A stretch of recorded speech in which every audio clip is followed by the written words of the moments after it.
ఇప్పుడు మన కేసీఆర్ గారు ఉన్నారు, బాగా తాగుతాడు, మన ఫామ్ హౌస్లో పంటాడు మెదక్లో, కూల్ డ్రింకర్. మనం పొద్దుగా లేగానే టీ కాఫీ తాగుతాం, వాడు ఒక క్వార్టర్ తాగినాక పేపర్ చూస్తాడు. దరిద్రం పట్టినట్టు పట్టిండు మన తెలంగాణకు. ఏపీలో కూడా దరిద్రం పట్టినట్టు పట్టాడు, ప్యాలెస్లో కొనుక్కుంటున్నాడు అంటున్నారు. మరి చంద్రబాబు నాయుడు ముడ్డిగాలి అనలా? ఇప్పుడు వివేకానంద రెడ్డిని చంపిల్లండి, వాళ్ళ బాబాయిని.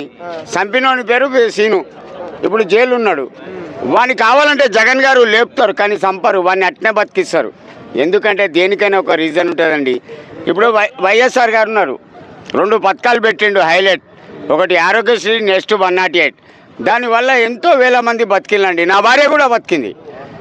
అవునండి, నాకు తెలంగాణలో లేక ఆంధ్రప్రదేశ్లో కాంగ్రెస్ అంటే వీర అభిమాని. నేను వీర అభిమానిని.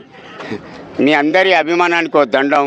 ఇంతమంది మొబైల్ లాబట్టి కెమెరాలు తీసి నా ఇంటర్వ్యూ గురించి నిలబడ్డారంటే మీ అభిమానానికి ఒక దండం అండి, మీ అభిమానం. సో ఒకవేళ నెక్స్ట్ ఎవరైతే గెలుస్తారో ఏపీలో, వాళ్ళు ఎలాంటి థింగ్స్ చేస్తే బాగుంటుంది, అంటే ఎలాంటి పథకాలు తీసుకొస్తే బాగుంటుంది అంటారు? ఒకటేనండి, ఇప్పుడు మన కేసీఆర్ గారు రైతు బంధు అని తీసిండు, 10,000 కోట్లు మాపన్నాడు. మిషన్ భగీరథ అని తీసిండు, స్టార్టింగ్ దాని బడ్జెట్ 600 కోట్లు, కేవలం 600 కోట్లు. అది కంప్లీట్ అయ్యే వరకు 17,000 కోట్లు. ఎవరు నాకిండి బే.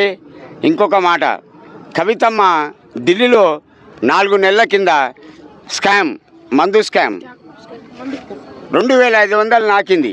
2,500 ఆ టైంలో మన సీఎం గారు ఒక ఫుల్ బాటల్కు 80 రూపాయలు దించిండు ఒక నెల.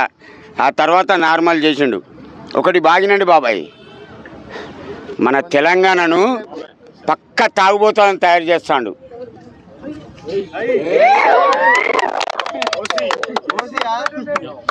అవును బాబాయ్, తాగండి, రోడ్డు మీద బండండి. అవును పాప. ఒకటి వానంత మూర్ఖుడు ఇంకోటి లేడు.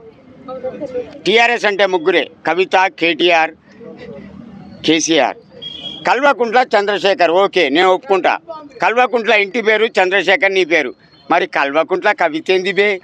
దానికి పెళ్లి చేయలేదా? మొగనికి ఇంటి పేరు లేదా? ఆలోచించు బాబాయ్. ఆడిపిల్ల ఈ పెళ్లి కాగానే భర్త ఇంటి పేరు వస్తుంది, మరి ఎందుకు ఇయ్యలే?